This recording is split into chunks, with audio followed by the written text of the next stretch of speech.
بسم اللہ الرحمن الرحیم۔ دشمن کی فوج نے بھی حضرت حسین رضی اللہ عنہ کے پیچھے نماز ادا کی۔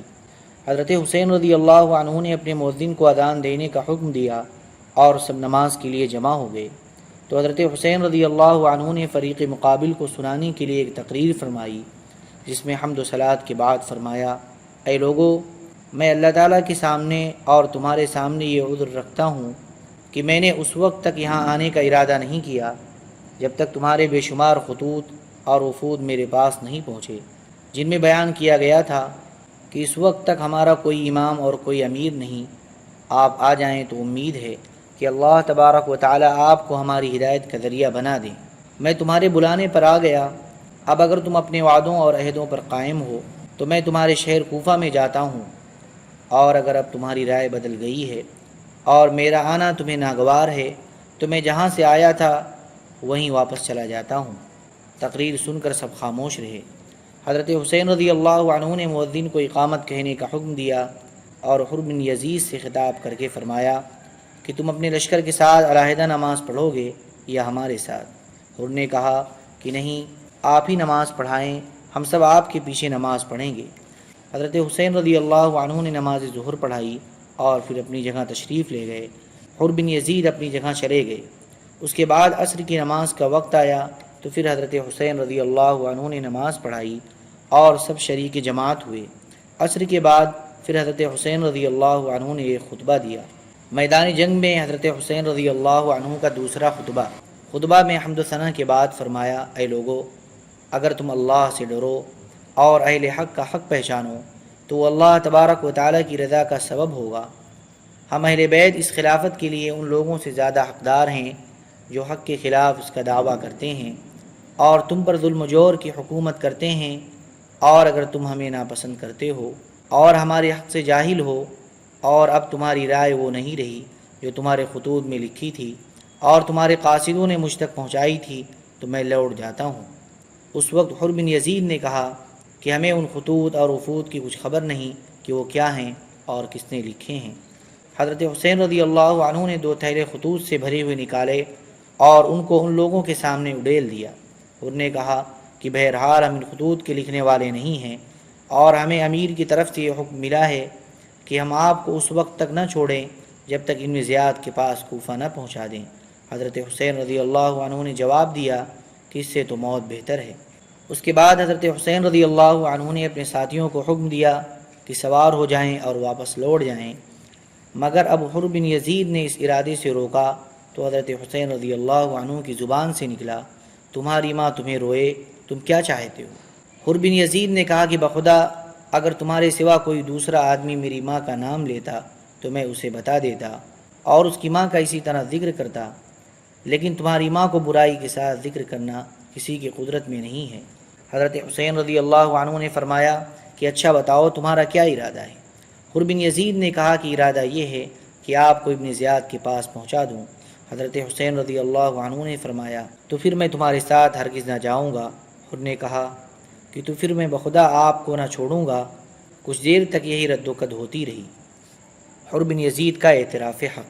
پھر حر نے کہا کہ مجھے آپ سے قتال کرنے کا حکم نہیں دیا گیا ہے، بلکہ حکم یہ ہے کہ میں آپ سے اس وقت تک جدا نہ ہوں جب تک آپ کو کوفہ نہ پہنچا دوں۔ اس لیے آپ ایسا کر سکتے ہیں کہ کوئی ایسا راستہ اختیار کریں جو نہ کوفہ پہنچائے اور نہ مدینہ، یہاں تک کہ میں ابن زیاد کو خط لکھوں اور آپ بھی یزید کو یا ابن زیاد کو لکھیں۔ شاید اللہ تبارک و تعالی میرے لیے کوئی ایسا مخلص پیدا کر دیں کہ میں آپ کے مقاتلہ اور آپ کی ایذا سے بچ جاؤں۔ اس لیے حضرت حسین رضی اللہ عنہ نے عذیب اور قادسیہ کے راستے سے بائیں جانب چلنا شروع کر دیا اور حر اپنے لشکر کے ساتھ ان کے ساتھ چلتا رہا۔ اسی اثنا میں حضرت حسین رضی اللہ عنہ نے پھر ایک خطبہ دیا جس میں حمد و ثنا کے بعد فرمایا: حضرت حسین رضی اللہ عنہ کا تیسرا خطبہ۔ اے لوگو، رسول اللہ صلی اللہ علیہ وسلم نے فرمایا ہے کہ جو شخص کسی ایسے بادشاہ کو دیکھے جو اللہ کے حرام کو حلال سمجھے اور اللہ کے عہد کو توڑ دے، سنت رسول اللہ صلی اللہ علیہ وسلم کی مخالفت کرے، اللہ کے بندوں کے ساتھ گناہ اور ظلم و عدوان کا معاملہ کرے، اور یہ شخص اس کے ایسے افعال و اعمال دیکھنے کے باوجود کسی قول یا فعل سے اس کی مخالفت نہ کرے، تو اللہ تبارک و تعالیٰ کی ذمہ ہے کہ اس کو بھی اسی ظالم بادشاہ کے ساتھ اسی کے مقام یعنی دوزخ میں پہنچا دے۔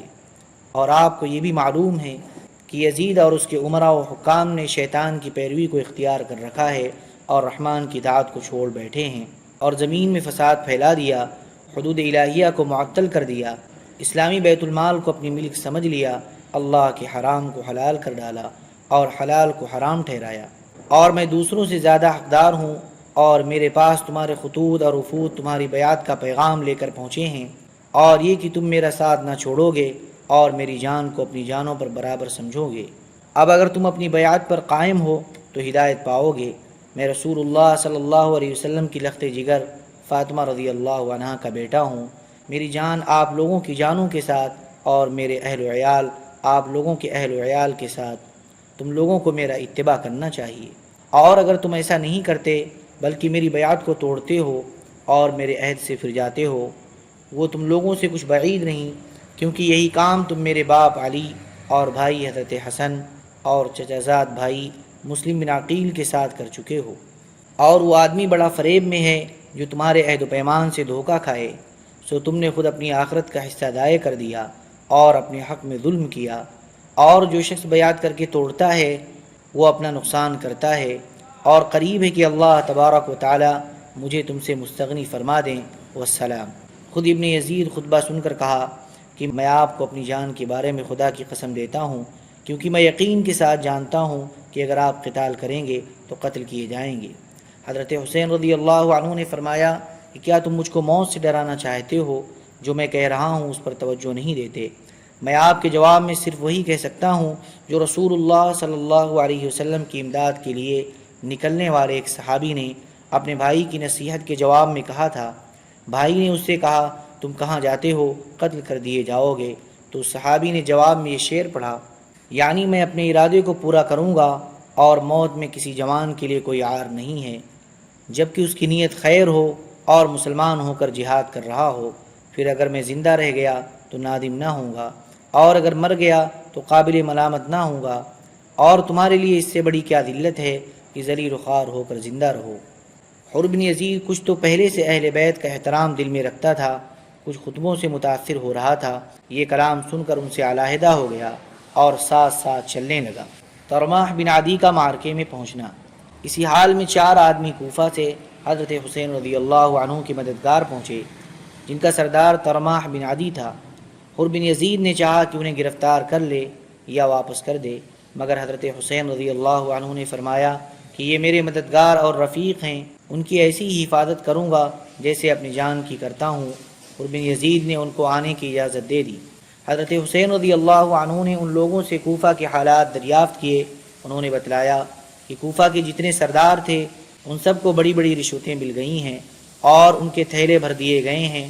اب وہ سب آپ کے مخالف ہیں، البتہ عوام کے قلوب آپ کے ساتھ ہیں، مگر اس کے باوجود جب مقابلہ ہوگا تو تلواریں ان کی بھی آپ کے مقابلے پر آئیں گی۔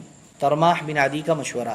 ترماح بن عدی جب حضرت حسین رضی اللہ عنہ کے ساتھیوں میں آ کر شامل ہوئے تو آپ سے عرض کیا کہ میں دیکھتا ہوں کہ آپ کے ساتھ تو کوئی قوت اور جماعت نہیں، اگر آپ کے قتال کے لیے حر بن یزید کے موجودہ لشکر کے سوا کوئی بھی نہ آئے تب بھی آپ ان پر غالب نہیں آ سکتے، اور میں تو کوفہ سے نکلنے سے پہلے کوفہ کے سامنے آپ کے مقابلے پر آنے والا اتنا بڑا لشکر دیکھ چکا ہوں جو اس سے پہلے کبھی میری آنکھ نے نہ دیکھا تھا۔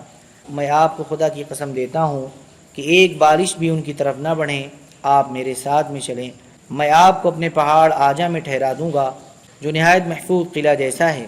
ہم نے ملوک غسان اور ضمیر اور لقمان بن منذر کے مقابلے میں اسی پہاڑ میں پناہ لی اور ہمیشہ کامیاب ہوئے۔ آپ یہاں جا کر مقیم ہو جائیں، پھر آجا اور سلمہ دونوں پہاڑوں پر بسنے والے قبیلہ طے کے لوگوں کو بلائیں، بخدا 10 دن نہ گزریں گے اس قبیلے کے لوگ پیادہ سوار آپ کی مدد کے لیے آ جائیں گے۔ اس وقت اگر آپ کی رائے مقابلے ہی کی ہے تو میں آپ کے لیے 20,000 بہادر سپاہیوں کا ذمہ لیتا ہوں جو آپ کے سامنے اپنی بہادری کے جوہر دکھائیں گے، اور جب تک ان میں کسی ایک کی آنکھ بھی کھلی رہے گی کسی کی مجال نہیں کہ آپ تک پہنچ سکے۔ حضرت حسین رضی اللہ عنہ نے فرمایا کہ اللہ تعالیٰ آپ کو اور آپ کی قوم کو جزائے خیر عطا فرمائے، مگر ہمارے اور حر بن یزید کے درمیان ایک بات ہو چکی ہے، اب ہم اس کے پابند ہیں، اس کے ساتھ کہیں جا نہیں سکتے، اور ہمیں کچھ پتہ نہیں کہ ہمارے ساتھ کیا ہونے والا ہے۔ ترماح بن عدی رخصت ہو گئے اور اپنے ساتھ سامان رسد لے کر دوبارہ آنے کا وعدہ کر گئے، اور پھر آئے بھی، مگر راستے میں حضرت حسین رضی اللہ عنہ کی شہادت کی غلط خبر سن کر لوٹ گئے۔ حضرت حسین رضی اللہ عنہ کا خواب۔ اس طرف حضرت حسین رضی اللہ عنہ چلتے رہے اور نصر بنی مقاتل تک پہنچ گئے۔ یہاں پہنچ کر آپ کو ذرا غنودگی آئی تو انا للہ و انا الیہ راجعون کہتے ہوئے بیدار ہوئے۔ آپ کے صاحبزادے علی اکبر رضی اللہ عنہ نے سنا تو گھبرا کر سامنے آئے اور پوچھا، ابا جان کیا بات ہے؟ آپ نے فرمایا کہ میں نے خواب دیکھا کہ کوئی گھوڑے سوار میرے پاس آیا اور اس نے کہا کہ کچھ لوگ چل رہے ہیں اور ان کی موتیں ان کے ساتھ چل رہی ہیں۔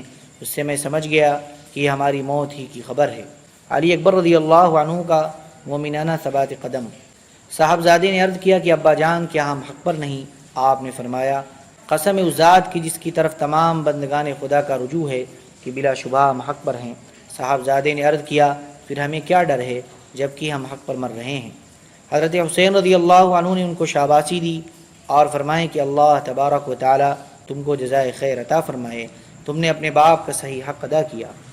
اس کے بعد حضرت حسین رضی اللہ عنہ پھر روانہ ہوئے، مقام نینوا تک پہنچے تو ایک سوار کوفہ کی طرف سے آتا ہوا نظر آیا۔ یہ سب اس کے انتظار میں اتر گئے۔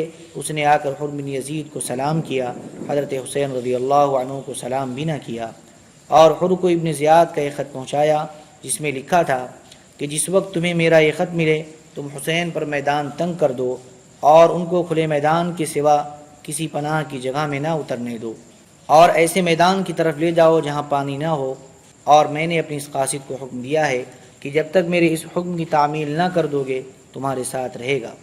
یہ خط پڑھ کر خود نے اس کا مضمون حضرت حسین رضی اللہ عنہ کو سنا دیا اور اپنی مجبوری ظاہر کی کہ اس وقت میرے سر پر جاسوس مسلط ہیں، میں کوئی مصالحت نہیں کر سکتا۔